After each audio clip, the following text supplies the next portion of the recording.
अगर भगवान आपके साथ है तो आपका कोई बाल भी बांका नहीं कर सकता। हर इंसानों को लगता है कि अगर भगवान का आशीर्वाद मुझ पे बना रहे तो ना मुझे कोई हरा सकता है, ना ही मुझे कोई मार सकता है। पर अगर एक लेवल इससे भी ऊपर जाए, जहाँ पे किसी इंसानों का बैठना स्वयं भगवान के साथ हो, तो क्या उस इंसान का कोई बाल भी बांका कर सकता है? हर इंसान को लगता है कि भगवान चाहेंगे तो किसी का मृत्यु को टाल सकते हैं, तो किसी के जीवन को बढ़ा सकते हैं। पर क्या सच में जीवन और मृत्यु का कंट्रोल भगवान के पास होता है? अगर ऐसा सच में होता तो महाभारत के युद्ध का वो 13वें दिन कुरुक्षेत्र की मिट्टी एक 16 साल के लड़के से लहूलुहान नहीं हुआ रहता।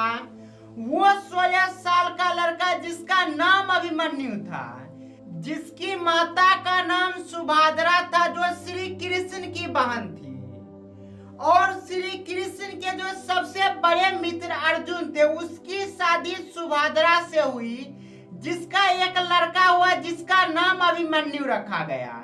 यानी अभिमन्यु एक ऐसा बालक जिसके पिता सबसे बड़े योद्धा थे, जिसकी माता स्वयं कृष्ण की बहन थी।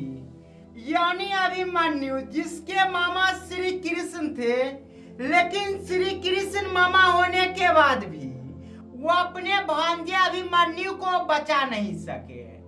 जहाँ अभिमन्यु एक ऐसा लड़का जो धर्म की लड़ाइयों के लिए अपनी माता और पिता की इज्जत रखने के लिए युद्ध में आके लड़ने लगा। देखा जाए तो वो लड़का जो भी चीजें कर रहा था, हर चीजें धर्म की लड़ाइयों के लिए कर रहा था। जहां भगवान उसके मामा थे, फिर भी उसे बचा नहीं पाए। यानी ये चीजें बताती है कि जो भगवान होते हैं वो किसी भी इंसान का जन्म या मृत्यु को तय नहीं करते। कोई इंसान कब कहाँ पे पैदा लेगा और कब कहाँ पे मरेगा, इसकी जो चीजें होती है, यानी कि ये सारी चीजों का डिसीजन सिर्फ कर्मों से होता है कि किस इंसान का कर्म क्या है।